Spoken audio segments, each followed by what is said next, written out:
मैं एडवाइस ले रहा हूं कि जो शिक्षक भर्ती में गरीब लोगों के पैसे गए, सरकारी नौकरी में गरीबों के पैसे गए और जिनका पक्का मिलता है कि हां इससे पैसा गया है, तो जो 3,000 करोड़ रुपए इनके अटैच किए ना, मैं इन गरीबों को वापस करवाऊंगा।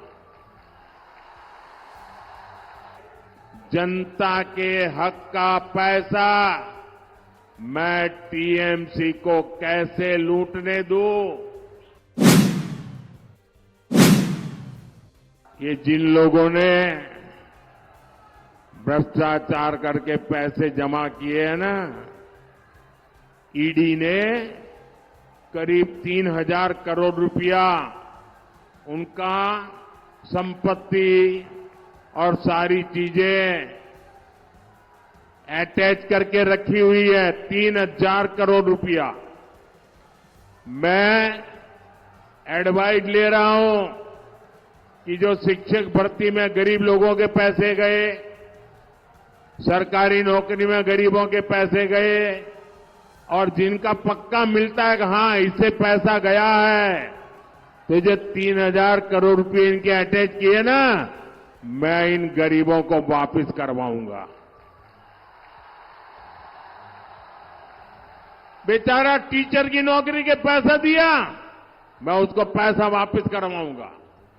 साथियों, टीएमसी, वामदल और कांग्रेस ने, ये तीनों एक ही चट्टे बट्टे के साथी हैं।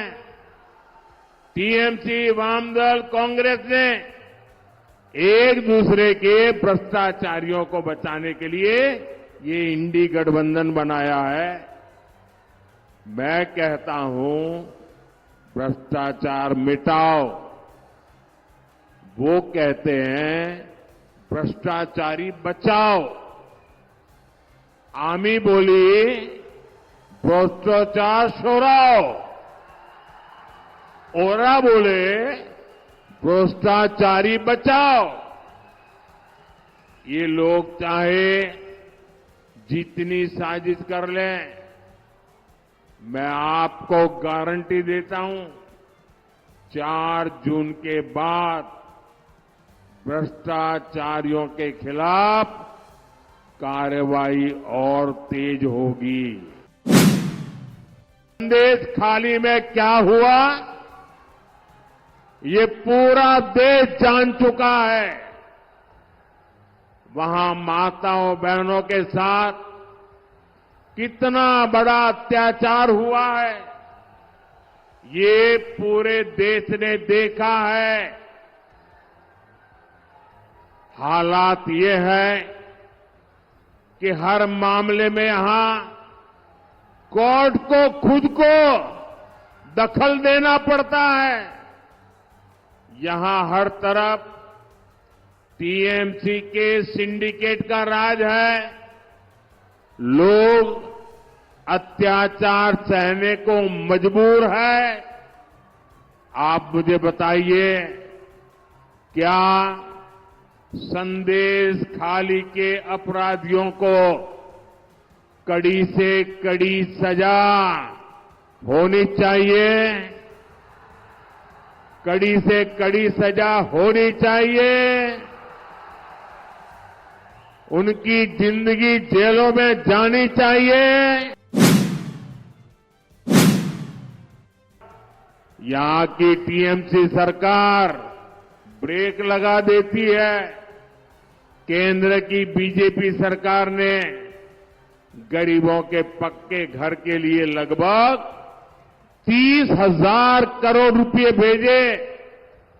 मोदी कहता है कि पैसा सीधे लाभार्थी के बैंक खाते में जाए, लेकिन टीएमसी कह रही है कि केंद्र का पैसा पहले उनके खाते में आए।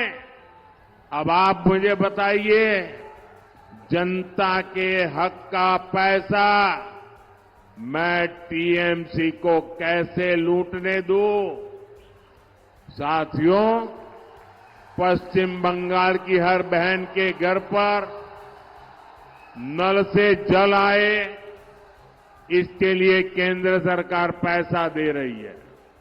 लेकिन उत्तर बंगाल में नल से जल पहुंचाने वाली योजना का लाभ ठीक से नहीं मिल पा रहा। मोदी ने यहां की लाखों बहनों को मुफ्त गैस कनेक्शन दिया है। नई पीढ़ी के जो लोग अपना परिवार बसा रहे हैं, उन्हें भी मैं मुफ्त गैस कनेक्शन देना चाहता हूं। लेकिन भ्रष्ट, गरीब और एससी एसटी विरोधी टीएमसी सरकार ये होने भी नहीं दे रही है।